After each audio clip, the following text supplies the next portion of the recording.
එක සමරු පොතක පිටුව ගානේ ලියපු ඔබ අකුරු කෙරුව වචන පේලි තියුණු හිත පළුදු කරලා දෙනෙත ගාව වැහිරු මට කියලා දෙන්න පිසලන හැටි කඳුළු මට කියලා දෙන්න පිසලන හැටි කඳුළු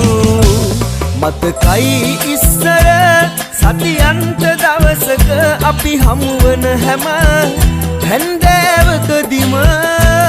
පුරතල් කළ බව මගේ පුංචි කුමරිව එක අසුනක හිඳ පන්තියේ කෙළවර